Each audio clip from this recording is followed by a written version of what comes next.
Today, we got to play Dark Souls 3 at Gamescom. We got there as soon as the doors opened so that we could get information to you guys as soon as possible. Keep in mind that these are first impressions and on an early build of the game, so many things may change or we may notice different things later or upon review of gameplay videos. One thing of which there is no doubt is that Dark Souls 3 takes elements from all of the recent From titles and ties them all together in one game. Demon Souls, Dark Souls, Dark Souls 2 and Bloodborne collide in a very pleasant merge in this title. After seeing the game at E3, we commented that the game seemed to be running on the Bloodborne engine. Once we got to play it, we can now confirm that it feels like Dark Blood Souls 2.5.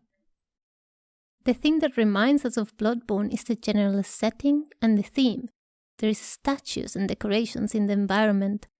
The design seems to smoothly blend the previous Dark Souls games, including Bloodborne, into the ultimate Blood Souls. The demo was clearly running on a PC. Resolution is great and the draw distances are impeccable, which is nice as you can see other parts of the castle in the distance. The effects seem much more improved. Fire lingers on the ground after things are lit, and it is the most realistic fire I have ever seen in a Souls game. As a side note, the game never went over 30 FPS, which is not necessarily a bad thing. For animations and combat. The backstabs take their looks from Dark Souls 2, with different animations for various weapons. The timing, however, may be more akin to Dark Souls 1. However, combat in general has some mix of Dark Souls 2 and some mix of Bloodborne in it, with a feel of Dark Souls 1, if that makes any sense. The game is fluid and reconciles the sword and shield mechanics with a slightly speedier swing.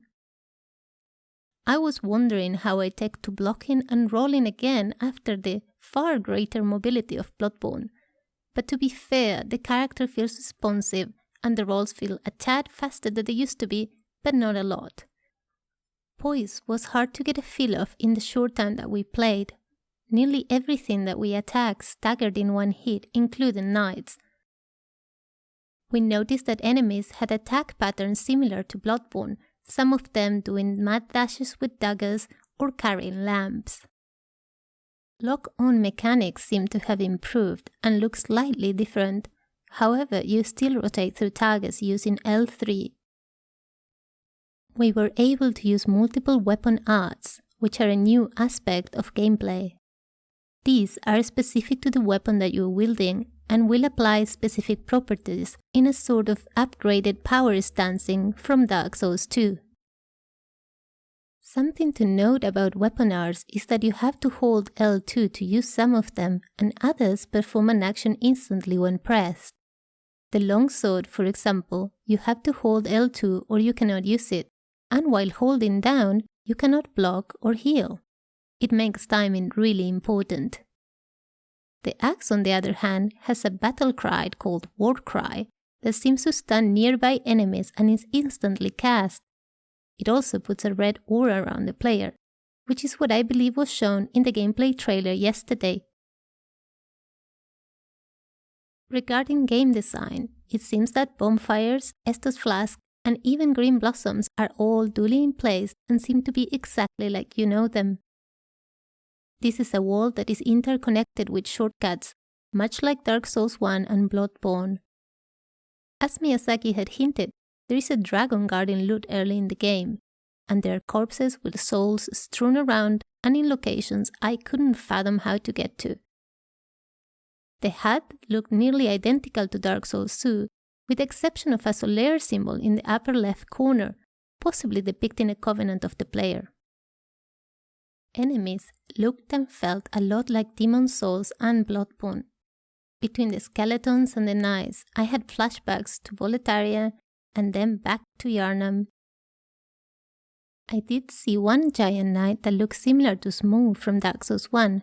He was wearing full plate armor and was silver and reflected at night. Looked beautiful. In conclusion, The game clearly takes things from all the games in the series and sort of mashes them up into one new game. Dark Souls 2 is a big influence, perhaps with the strong design elements from Bloodborne blending in and models from Dark Souls reminding you of the roots. Some people may not like that, others may.